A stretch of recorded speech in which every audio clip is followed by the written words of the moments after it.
మీరందరూ కూడా చూస్తూ ఉన్నారు. గత 2 నెలల నుంచి కేటీఆర్ గారి విషయంలో ప్రభుత్వం ప్రతినిత్యం కూడా టార్గెట్ చేస్తూ అరెస్ట్ చేస్తామని, జైల్లో పెడతామని రకరకాల వ్యాఖ్యానాలు చేయడాన్ని మనం చూసినాం. కాంగ్రెస్ ప్రభుత్వం వచ్చినటువంటి గత సంవత్సర కాలంగా జరుగుతున్నటువంటి అన్ని అంశాలను చూస్తే వాళ్ళ ప్రభుత్వం వచ్చిన మర్నాటి నుంచి కూడా రాష్ట్రం మొత్తం కూడా బీఆర్ఎస్ పార్టీ నాయకుల మీద, కార్యకర్తల మీద, సోషల్ మీడియా కార్యకర్తల మీద, ప్రశ్నించే ప్రతి నాయకుని పైన రకరకాల పద్ధతుల్లో అక్రమ కేసులు బనాయించడం, జైలుకు పంపడం, జైళ్లకు పంపాలనే ప్రయత్నం చేయడం మనం చూస్తూ ఉన్నాం. ఇవాళ వాళ్ళ ప్రభుత్వం వచ్చిన తర్వాత ఎన్నికల సమయంలో ఇచ్చినటువంటి హామీలను తుంగలో తొక్కి అవేవి అమలు చేయని పరిస్థితులలో అటు శాసనసభలో ఇటు బయట అన్ని స్థాయిల్లో ఉన్నటువంటి నాయకులు వాళ్ళని ప్రశ్నిస్తూ ఉంటే, ప్రజల వైపు నుంచి ప్రతినిత్యం ఎండగడతా ఉంటే, ఇవాళ బీఆర్ఎస్ పార్టీ నాయకుల మీద నిర్బంధాన్ని అమలు చేస్తూ ఉన్నారు. మీరు చూశారు. ఇక నేరుగా విషయానికి వస్తే దాంట్లో భాగంగా నిన్న మా పార్టీ వర్కింగ్ ప్రెసిడెంట్ 10 సంవత్సరాలు ఆ రోజు రాష్ట్ర ప్రభుత్వంలో మున్సిపల్ అడ్మినిస్ట్రేషన్ శాఖ మంత్రిగా, ఐటీ శాఖ మంత్రిగా, పరిశ్రమల శాఖ మంత్రిగా ఈ రాష్ట్రానికి వన్నె తెచ్చి 3 లక్షల కోట్లకు పైగా పెట్టుబడులు తీసుకొచ్చి అనేక అంతర్జాతీయ స్థాయి సంస్థలను తెలంగాణ రాష్ట్రానికి తీసుకొచ్చి ఉపాధి కల్పన చేయడమే కాకుండా తెలంగాణ రాష్ట్రం ఆర్థికంగా ఎంతో ముందుకు పోయే విధంగా ప్రయత్నం చేసినటువంటి కేటీఆర్ గారి మీద ఒక అంతర్జాతీయ ఈవెంట్ని తెలంగాణ రాష్ట్రానికి తీసుకొచ్చి, హైదరాబాద్ నగరానికి తీసుకొచ్చి రాష్ట్ర ప్రతిష్టను, దేశ ప్రతిష్టను, నగర ప్రతిష్టను పెంచి మరి ముందుకు తీసుకుపోతున్నటువంటి యొక్క విషయంలో అక్రమాలు జరిగినాయని చెప్పేసి కేసు పెట్టడం అనేది ఈ కాంగ్రెస్ ప్రభుత్వానికి చెల్లిందనే విషయాన్ని మీ ద్వారా తెలియజేస్తూ ఉన్నాను. ఎన్ని రకాలుగా చూసినా కానీ ఈయన వెనుకకు తగ్గట్లేదు. ప్రతిరోజు మా ప్రభుత్వాన్ని ప్రత్యేకించి లగచర్ల గిరిజనుల విషయంలో కానివ్వండి, గురుకులాల విషయంలో కానివ్వండి, మూసీ ప్రక్షాళన సంబంధించి పేదవాళ్ళను నిరాశ్రయం చేసే విషయంలో పేదల వెంబడి ఉండడం కానివ్వండి, ఇట్లా అన్ని అంశాలకు సంబంధించి ప్రజల వైపు నుంచి కేటీఆర్ ఉండడాన్ని సహించలేక ఇవాళ నేరుగా ఆయననే ఇబ్బంది పెట్టడం కోసము ఓ అక్రమ కేసు బనాయించారు. సూటిగా చెప్పాల్సి వస్తే ఇదొక పసలేని పనికి మాలిన కేసు. 4 సెక్షన్లు పెట్టారు. ప్రివెన్షన్ ఆఫ్ కరప్షన్ యాక్ట్ కింద కేసులు పెట్టారు. 120B కాన్స్పిరసీ కింద కేసు పెట్టారు. 409 పెట్టారు. అన్ని నాన్ బెయిలబుల్ పెట్టి ఏ రకంగానైనా కానీ కేటీఆర్ను జైల్లోకి పంపించాలా అనే ఒక కుట్రని వాళ్ళ కాంగ్రెస్ ప్రభుత్వం చేసింది. సరే, సాంకేతికంగా మీరు కేసులు పెట్టవచ్చు, ప్రభుత్వం మీ దగ్గర ఉంది, పోలీసులు మీ దగ్గర ఉన్నారు. కానీ విజ్ఞులైన తెలంగాణ ప్రజలు వాస్తవాలు గ్రహిస్తారు. ఇవాళ ఈ ప్రెస్ మీట్ యొక్క ముఖ్య ఉద్దేశము, ఇవాళ మా వర్కింగ్ ప్రెసిడెంట్ గారి యొక్క ఆదేశాల మేరకు రాష్ట్ర వ్యాప్తంగా నియోజకవర్గ కేంద్రాల్లో, జిల్లా కేంద్రాల్లో పత్రికా విలేకరుల సమావేశాల ద్వారా ప్రజలకు వాస్తవాలు చెప్పాలనేది ప్రయత్నం కూడా. ఇది అవినీతి కేసు ఎట్లయితుంది? దీన్ని మనం అసెంబ్లీ ప్రొసీడింగ్స్ నడుస్తున్నాయి కాబట్టి, సమావేశాలు నడుస్తున్నాయి కాబట్టి, ఆ రోజు మంత్రిగా ఉన్నటువంటి కేటీఆర్ గారి మీద మీరు కేసు పెట్టారు కాబట్టి, వారు కూడా శాసనసభ సభ్యుడిగా సభలో ఉన్నారు కాబట్టి చర్చ పెట్టండి అంటే ప్రభుత్వం వెనుకకు పోతుంది.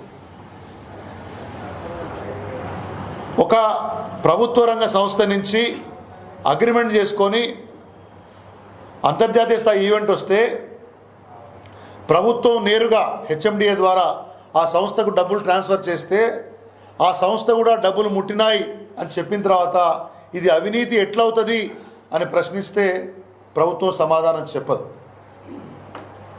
నేను మీ ద్వారా కొంత సమయం తీసుకున్నా కానీ, కొంత సుదీర్ఘంగా అయినా కానీ పూర్తి స్థాయిలో నల్గొండ జిల్లా ప్రజలకు మీ ద్వారా తెలియజెప్పాలనుకున్న విషయాలు 4-5 ఉన్నాయి దీంట్లో. అసలు ఈ ఫార్ములా ఈ రేస్ అనేది ఎందుకు తెచ్చాము? ఇదేదో కేటీఆర్ డబ్బులు సంపాదించుకోవడానికో, ఏ బీఆర్ఎస్ పార్టీ నాయకులు డబ్బులు సంపాదించుకోవడానికి కాదు. ఇవాళ మొత్తం ప్రపంచంలో కూడా ఎలక్ట్రిక్ వెహికల్కి సంబంధించినటువంటి ఒక విప్లవం నడుస్తూ ఉంది. రాబోయే రోజుల్లో ఎలక్ట్రిక్ వెహికల్సే ఎక్కువగా ఉంటాయి. గతంలో లాగా ఇంటర్నల్ కంబషన్ ఇంజిన్స్ ఉండవు. అంటే డీజిల్, పెట్రోల్స్ తానే ఎలక్ట్రిక్ వెహికల్స్ వస్తూ ఉన్నాయి. అది పెద్ద ఎత్తున ఉత్పత్తి కావాల్సి వచ్చినా, వాడకంలోకి వచ్చినా భారతదేశంలో తెలంగాణ, హైదరాబాద్ నగరం ప్రపంచ పటంలో ఉండాలి, ఈవీస్కి మనది అడ్డా కావాలని చెప్పి కేటీఆర్ గారు ప్రపంచ స్థాయి నగరాలతో పోటీపడి, జనరల్గా మీకు ఈ car రేసింగ్లో F1, F2, F3, F4 అని ఉంటాయి. FIA అనే సంస్థ ఇది నిర్వహిస్తుంది. భారతదేశంలో దానికి యూనిట్గా ఒక సంస్థ ఉంటుంది. అయితే అవన్నీ కూడా F1, F2, F3, F4 అనేది డీజిల్, పెట్రోల్ ఇంజిన్ల వాడకంతో ఉండే కార్ రేసింగ్ అయితే, ఇది FEO, ఇది ఎలక్ట్రిక్ వెహికల్స్ ద్వారా చేసేటువంటి ఒక రేస్. ఇది దానికి FEO సంస్థ ఉంటుంది. మొదటగా సీజన్ 9, 10, 11, 12 ఈ 4 సీజన్లని హైదరాబాద్ నగరంలో నిర్వహించే విధంగా ఈ FEO సంస్థ, MAUD మన municipal administration department of Telangana, AS gen next అనేటటువంటి ఒక సంస్థ, వాళ్ళ స్పాన్సర్ గ్రీన్కో వాళ్ళ కంపెనీకి అనుబంధంగా ఉంటుంది.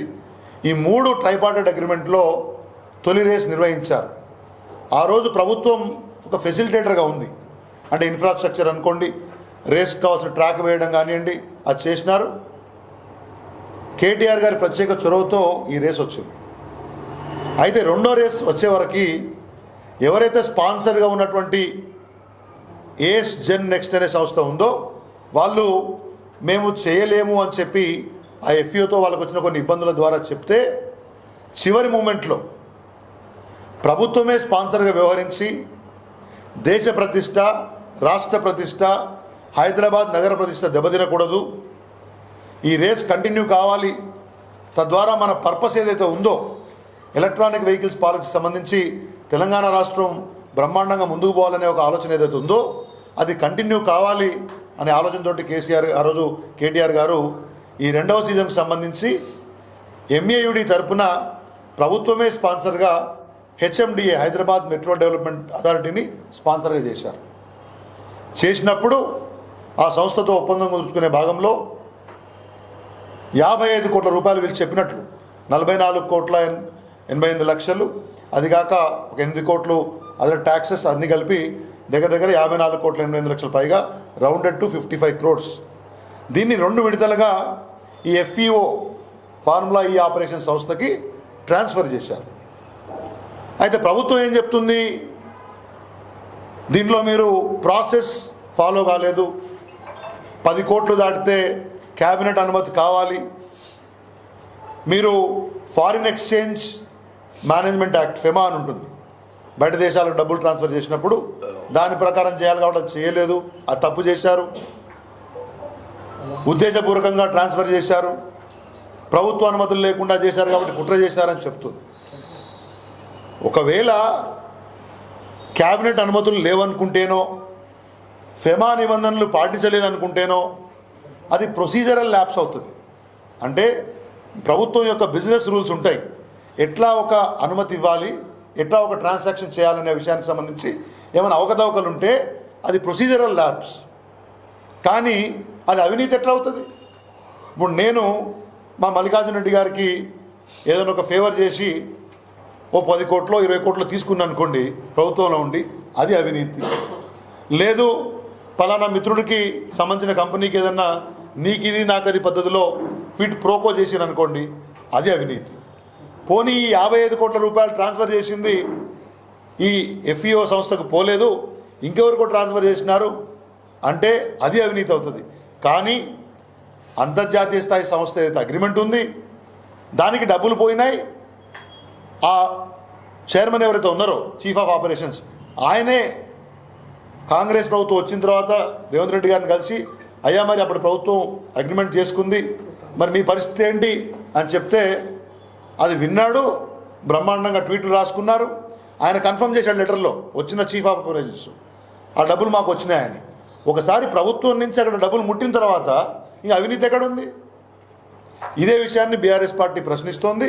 ఇదే విషయాన్ని అసెంబ్లీలో చర్చ చేద్దాం అని కేటీఆర్ గారు బాటంగా అడిగారు. అవినీతి చేయాలంటే సాటంగా చేయాలి.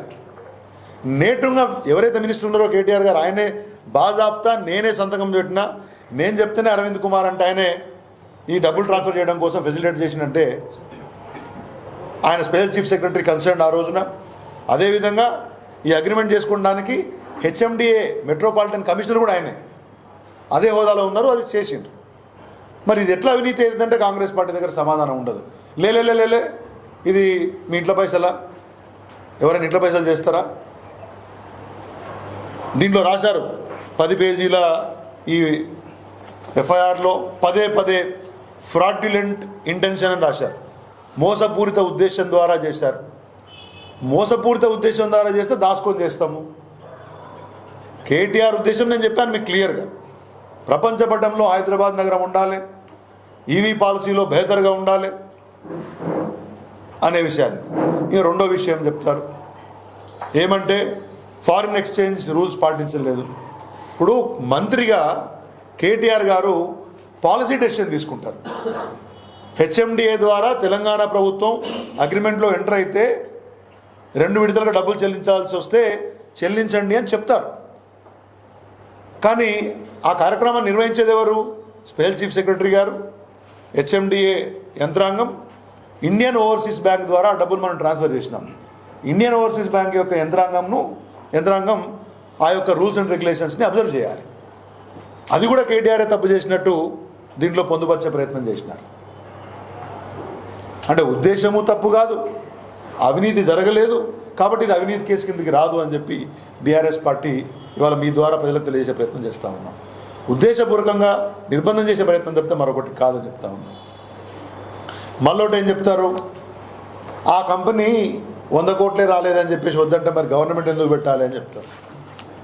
ఇప్పుడు ఏదైతే స్పాన్సర్గా వ్యవహరించినటువంటి కంపెనీకి వాళ్ళ యొక్క ఇనెబిలిటీ టు రైజ్ సపోర్ట్ అనుకోండి, ప్రభుత్వం ఏకపక్షంగా క్యాన్సిల్ చేయటాలు ఉండవు. ఎందుకంటే ఇవన్నీ కూడా ఈ సీజన్లు ఏది ఉన్నాయో ఆటల పోటీలు, ఇవాళ మనం మున్సిపల్ గ్రౌండ్లో వద్దన్నారు అనుకోండి, భూపాల్ రెడ్డి గారితో ఫోన్ చేయించుకొని కాలేజ్ గ్రౌండ్లో అన్నట్టు ఉండదు. ఇది సంవత్సరాల ముందే ఇవి నిర్ణయాలు జరుగుతాయి. కాబట్టి 11th అవర్లో దేశ ప్రతిష్ట దెబ్బతింటుంది. ఇది ఒక రాష్ట్ర ఇట్స్ అన్ ఇండియన్ ఈవెంట్, భారత ప్రభుత్వం కూడా తెలుసు. కాబట్టి వాళ్ళు కూడా అటెండ్ అయినరు. కిషన్ రెడ్డి అటెండ్ అయినాడు, అనురాగ్ ఠాకూర్ అటెండ్ అయ్యిండు, గడ్కరీ వచ్చాడు, ప్రముఖులు వచ్చారు, అందరు ఎండార్స్ చేశారు. ఇది బాటంగా జరిగింది. మీకు ఒక విషయం ఏంటంటే, ఇది ఒకవేళ కనుక మనం విడ్రా చేసుకుంటే ఏం జరుగుతుందంటే, ఒకటి అంతర్జాతీయంగా దేశ ప్రతిష్ట, రాష్ట్ర ప్రతిష్ట, నగర ప్రతిష్ట మస్కబారుతుంది. 2 కెనడాలో మాంట్రియల్ అని ఒక నగరం ఉంది. అక్కడ నగర ప్రభుత్వాలు చాలా పవర్ఫుల్గా ఉంటాయి. Mayors are powerful like our chief minister. ఆడ మాంట్రియల్లో ప్రభుత్వం మారినప్పుడు, అంటే మేయర్ మారంగానే ఇట్లనే ఎఫ్ఈఓలో ఉన్నటువంటి యొక్క ఒప్పందాన్ని వాళ్ళు రద్దు చేసుకుంటే ఇదే సంస్థ కోర్టుకు పోతే వేలాది కోట్ల రూపాయల పెనాల్టీ చెల్లించాల్సి వచ్చింది. ఇవాళ రేవంత్ రెడ్డి గారి యొక్క తెలివి తక్కువతనం వల్ల ఈ రేసు ఏకపక్షంగా తెలంగాణ ప్రభుత్వం, కాంగ్రెస్ ప్రభుత్వం రద్దు చేసినంత మూలంగా ఒకటి అంతర్జాతీయంగా మన ప్రతిష్ట దెబ్బతింటుంది. ఇంకోసారి ఇట్లాంటి ఏమన్నా అయితే ఆ సంస్థలు మనను అనుమానంగా చూస్తాయి. 3వది వాళ్ళు ఆర్బిట్రేషన్ కేసు వేసినారు. ఎక్కడ వేసినారు? లండన్. వాళ్ళ జ్యూరిస్డిక్షన్ అక్కడ. ఇప్పుడు ఇది ఇంకా ఈ అగ్రిమెంట్ ప్రకారం పోతే మనం పెనాల్టీ కట్టాలి గవర్నమెంట్. మరి ఇప్పుడు రేవంత్ రెడ్డి గారు తెలంగాణకు న్యాయం చేసినట్ట అన్యాయం చేసినట్ట కాంగ్రెస్ పార్టీ వాళ్ళు చెప్పాలి. మొత్తం తెలివి తక్కువ వేషం. ఏంటంటే ఈ రేస్ కంటిన్యూ అయితే కేసీఆర్ ప్రభుత్వానికే పేరు వస్తుంది, వాళ్ళు చేసిందే అని చెప్పి పేరు వస్తుంది, కేటీఆర్కే పేరు వస్తుంది అన్నట్టు ఒక దురుద్దేశంతో వాళ్ళు చేసినారు. తప్పితే దీన్ని రద్దు చేయడం వెనుక ఎటువంటి ఇది లేదు. తర్వాత ఏం లాభం వచ్చిందండి? 700 కోట్ల రూపాయల మేరకు తెలంగాణ రాష్ట్రానికి బెనిఫిట్ జరిగింది. నెల్సన్ అని ఒక కంపెనీ, రెప్యూటెడ్ కంపెనీ, కన్సల్టెన్సీ దీన్ని మదింపు చేసి ఈ రేస్ బాగా అయిన తర్వాత వచ్చినటువంటి బెనిఫిట్ ఇది. రాబోయే రోజుల్లో తెలంగాణ రాష్ట్రానికి ఇది పనికొస్తుంది, ఆర్థిక ఉత్తేజం వస్తుందనే విషయాన్ని కూడా చెప్తే దాన్ని కూడా విస్మరింపజేసే ప్రయత్నం చేస్తూ ఉన్నారు. ఎండ్ ఆఫ్ ద డే నీ ఉద్దేశము ఏదో రకంగా కేటీఆర్ గారిని జైల్లో పెట్టాలా, ఇది తప్పితే వేరే ఉద్దేశం లేదు. దాన్ని కేటీఆర్ గారు అందుకే చాలా క్లియర్గా చెప్పారు. మేము బీఆర్ఎస్ పార్టీగా చట్టం మీద, న్యాయం మీద, రాజ్యాంగం పట్ల, ప్రభుత్వ నిర్వహణ పట్ల మాకు విశ్వాసం ఉంది. ఖచ్చితంగా శాంతియుతంగా నిరసన తెలుపుతూనే న్యాయపరంగా మాకున్నటువంటి అన్ని హక్కులను వినియోగించుకొని దీన్ని కోర్టులో పోరాడతామనే విషయాన్ని కూడా వారు చాలా క్లియర్గా చెప్పారు. ఇక్కడ జరిగిందేమీ లేదు.